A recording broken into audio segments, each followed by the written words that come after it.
We're starting in race number 2, and this is where the bipod starts this afternoon. 1,200 meters, maiden plate for the fillies and the mares. And there are no changes here in race number 2. All 12 runners seem to be running. Betting, strong favourite, Claire de Lune, number 7, 8 to 10. Very strong form lines. Number 5, Ricky Tiki Tavi. Love the name. 7 to 1. The 2, Heritage Ridge, is at 15 to 2. 3, Cape Captain, 9 to 1. Playful Jewels, number 12, also 9 to 1. And then it's 10 to 1 and better bar those. Daryl Marie joining me. Lovely to have him with me on this Sunday, analysing this Cape card out at Hollywood Bets Kenilworth. Race number 2, Daryl. Claire de Lune, I mean, that is really strong form. Will she get it right today? It looks like it. Of Hope the race so. runners, she deserves to get it right. Like you say, very strong form line in her last start against winners.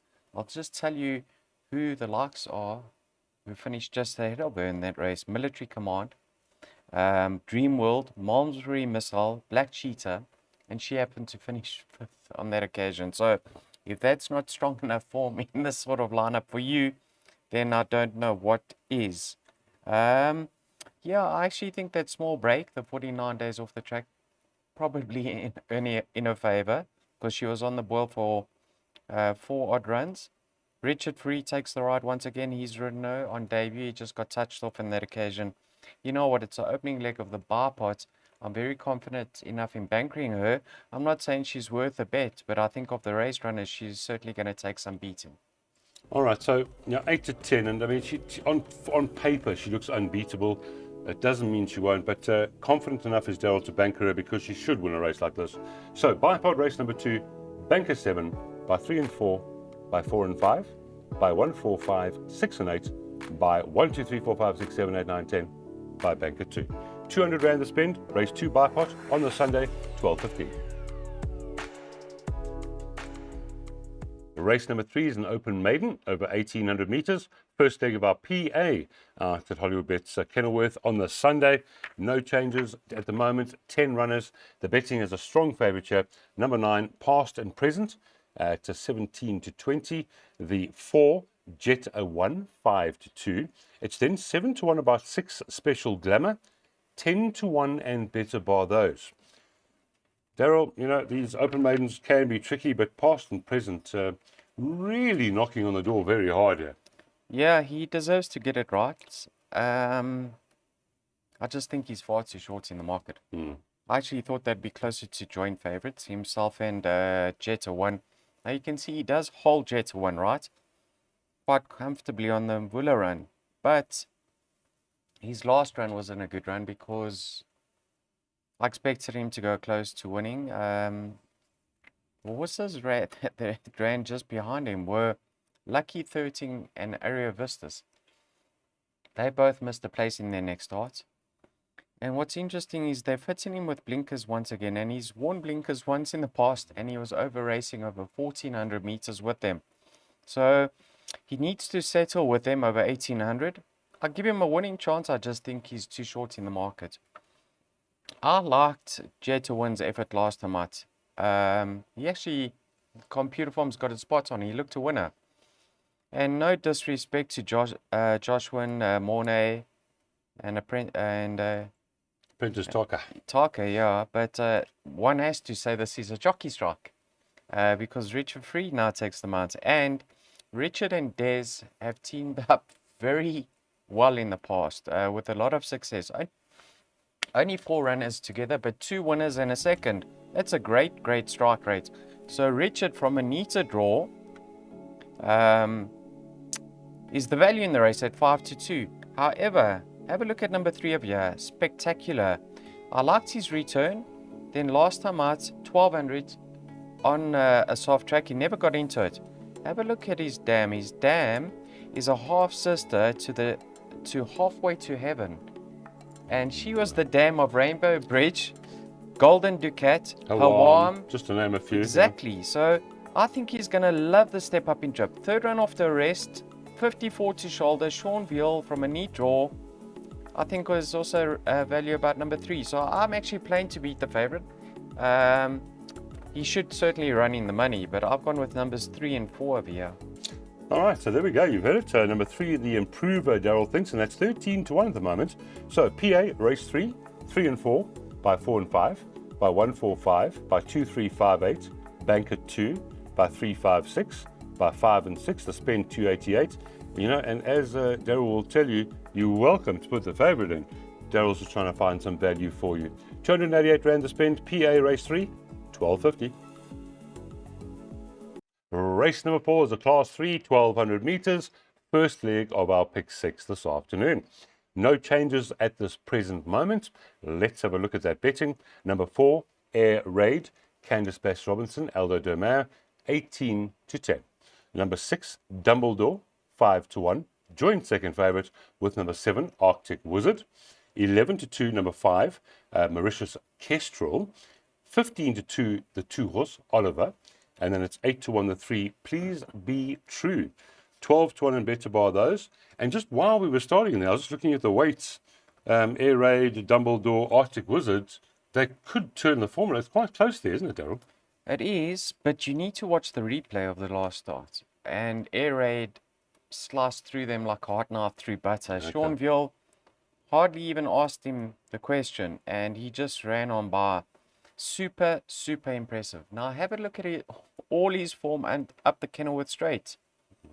Very, very decent. I mean, 2 wins and a third in his second start. Then they tried him over a little bit further.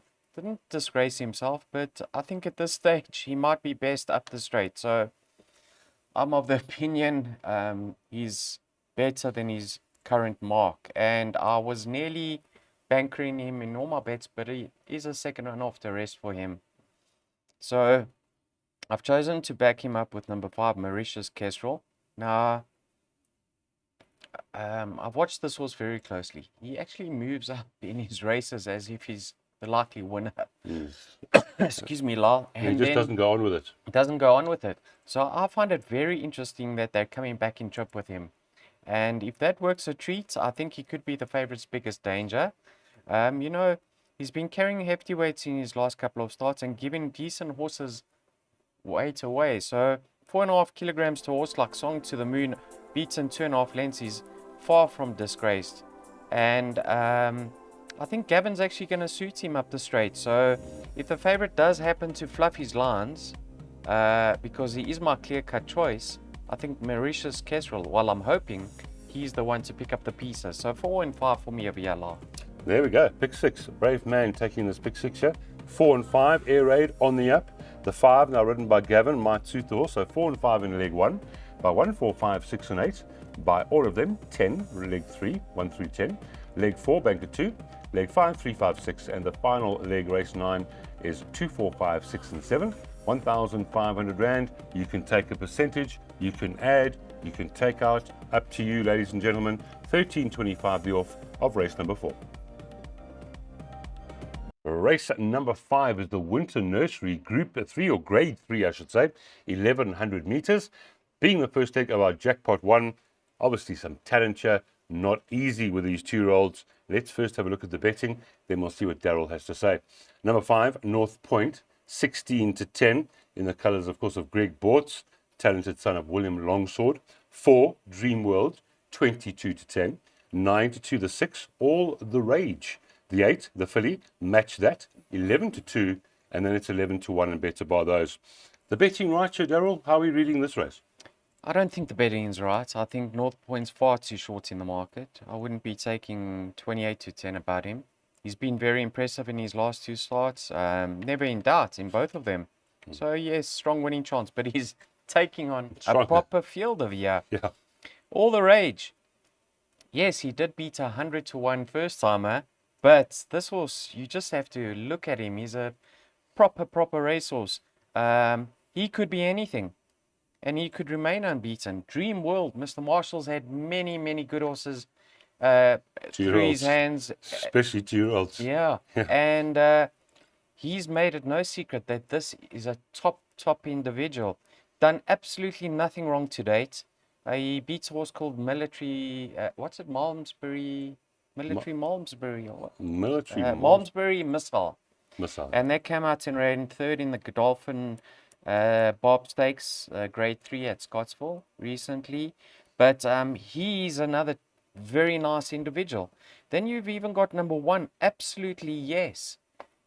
If you watch this horse's debut, you would have had your life on him next time out. Yes, he did let the side down, but have a look. He's coming back as a gelding. He could bounce back and bounce back in a big way. I think there's a lot of value about number 1. And the filly right at the bottom, Match That, quickened up from a long way behind last time out, and she gets that sex allowance, and there was high praise for her in the post-race interview. So she's another one that could really be anything. So yes, the favourite's got a chance, North Point, but I think this should be 3-1 the field in my mind. I hear you. And just listening to you, I'm sort of personally leaning towards the 4 after everything you're saying. But it's 2-year-olds, as Daryl says. Be careful. 1, 4, 5, 6, and 8. First leg of our jackpot 1. Buy all of them. Leg 2, 1 through 10. Leg 3, bank at 2. Leg 4, 3, 5, and 6. 150 Rand. That is race number 5, the Winter Nursery, Grade 3. 6th race on the card, the Ladies Mile listed event, obviously 1600 meters, 10 runners taking part. Number 2, Beware the Bomb, 21-10, the daughter of Lancaster Bomber, coming off a 148-day rest. 9-2, second favorite, number 8, and that is Time for Love. 5, Kinda Wonderful, 11-2. 8-1, the pair, Knockout, number 3, and the 7, Gold Poker Game. 10s and better bar those. Daryl, first question, Beware the Bomb. It'd be hard to take 21-10 after 148-day rest, wouldn't it? Yeah, and she did pick up a big penalty when she ran second behind Mon Petit Cherie in the Fillies Championship.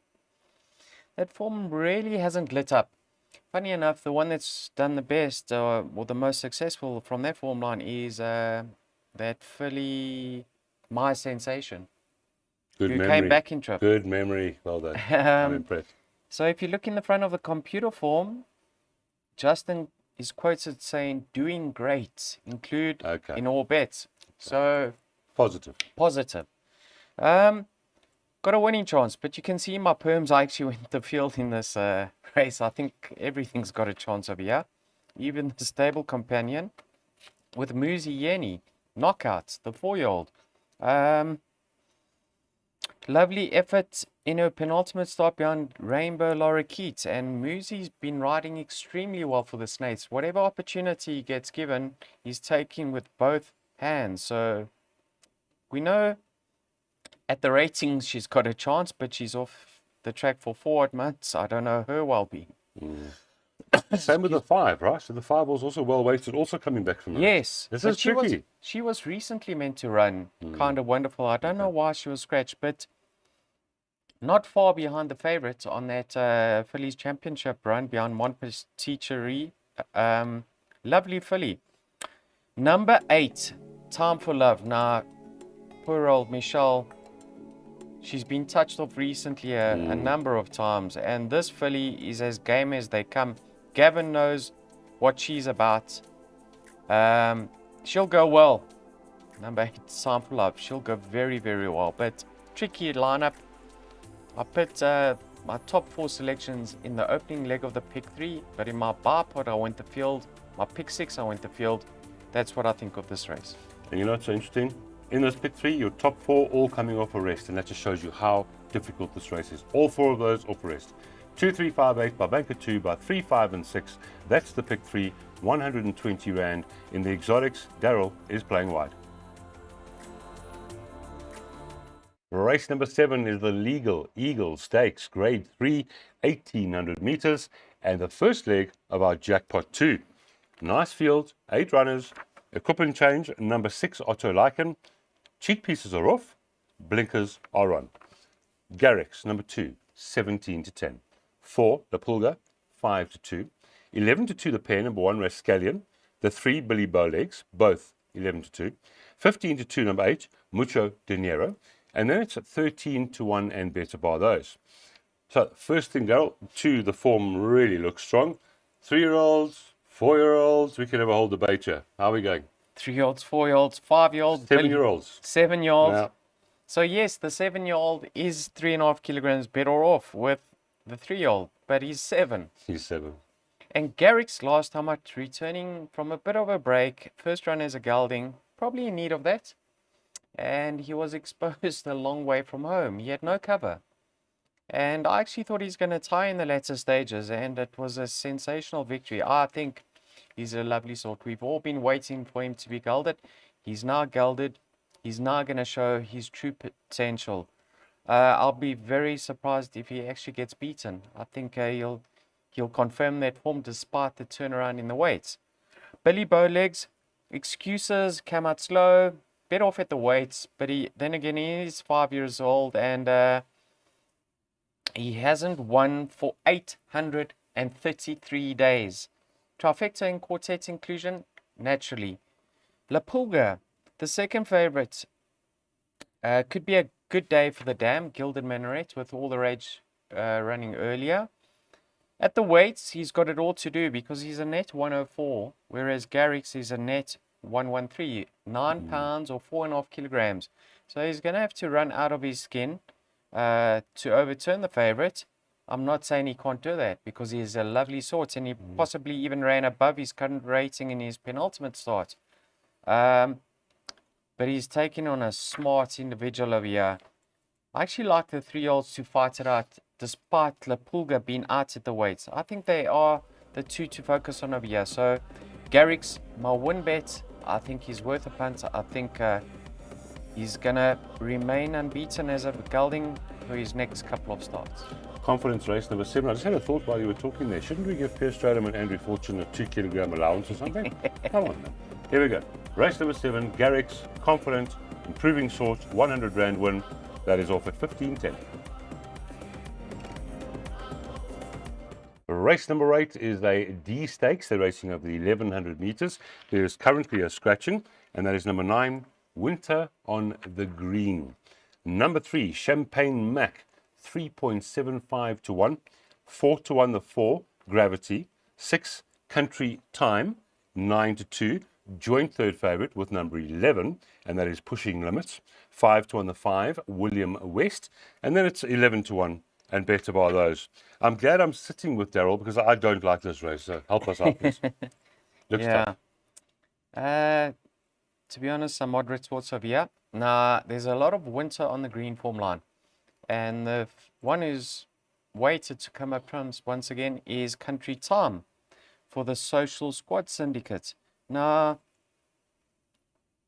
she actually had no way to shoulder last time out, and she was a long way behind, and then she was switched to the worst part of the track, and she stayed on extremely well. But with 50.5 kilograms to shoulder, one has to hope that she's A bit in the race. Yeah, handy as this time. make use of that weight, because I think with an inexperienced apprentice at the back of the field, Anything can happen. yeah. So I'd like to see her handier this time around. The horse that is going to be handy is number 5, William West. Now, Muzi sat on his back last time out. He got him out going early, and he was in need of that start. I actually saw the pre-race comments, and they weren't bullish. He's a big, solid son of William Longsword, and that run would have brought him on. And Muzi knows him better this time around. Yes, he's got a big mass to shoulder, but he's capable of carrying it. I thought you said a big backside, but you said a big mass. That as well. Okay, that's true. And if you like his chances, you have to have respect for Champagne Mac and Richard Free. Now, listen to this, Lyle. Yes. Last time Mike was on a soft track, he doesn't really enjoy a soft track. His penultimate start, he had excuses. So back up the straight, blinkers are off. Richard knows him extremely well, and I wouldn't be surprised to see him reverse that form with the other two I've mentioned. So I know it's a tricky race, but I'm fairly convinced that numbers 3, 5, and 6 will get us through. We like that confidence. Here is that double. 3, 5, and 6 by 2, 4, 5, 6, and 7. It starts race 8. It's 150 Rand, and race 8 goes off at 15.45. Race number 9 is a class 4 for the fillies and the mares. 1100 meters. Big field here. 15 runners carded, and your betting is as follows. Number 5, Tanneron, is at 7 to 2, following those good last 4 efforts. Number 6, Pink Pigeon, returning from a 159-day rest and a stable change. That's at 9-2. 15-2 about number 2, Captain's Destiny. The 7, Lucy Rocket, 15-2 as well. And then it's 10-1 the pair, the 4, December Dawn, and number 11, Peace of Mind. And the rest aren't far behind. I mean, if you look past the 5, it's one of those races again where the quartet could play quite well. Yes. It could, because it could get very tricky if you just get a sneaker. Yeah. Any sneaker will make this quartet play. Thanks to Justin Snaith, there's a comment in the front of the book with regards to Pink Pigeon, and he said, may need this first run back, but include. Okay. So there's not a lot of confidence, but I need to touch on her last start, Lyle. And I am of the opinion that's a great effort, because look who she ran behind, Rockapina. Rockapina is now rated at 116. Mm-hmm. In her penultimate start, Scarlett McCaw. Scarlett McCaw's rated at 110. She's an 85. And that race was her first start up the Kenilworth Straight. The rest have been at Durbanville around the bend and Kenilworth 1400 around the bend. So in my mind, her best effort by far to date is her last one up the Kenilworth Straight. So despite not much confidence from the yard, I think she'll go very well. And the fact that Richard's chosen the ride, obviously, is a good sign too. Yes, then you got Teneron now. This filly's been hitting the crossbar recently. She looks like she's got the race sewn up and then just doesn't finish her races off. I don't know if she needs a set of blinkers, but if she's timed to perfection, she will win, because she's very competitive off this current rating. And have a look at this number 2. Mr. Marshall's done extremely well for her. Super consistent, yet you're getting double figures every time she comes to the track because of Ardswald Noach. And she does herself justice time and time again. Running against some decent sorts, Babylicia, So Hot, So What, Golden Destiny, who says she can't go in once again. And only 3 points for the last victory as well. Yeah, and I keep on brassing her and she keeps on kicking me out. Well, you're not brassing her now, so now she's going to finish. I've included her this time around. I've learned my lesson. Yeah. Okay, so you're playing in the final one in Exacta Box. I hear what you're saying about number 2. Good value again. 2, 4, 5, 6, and 7. That's the Exacta Box in race number 9. 100 Rand to spend. 16.20 the off.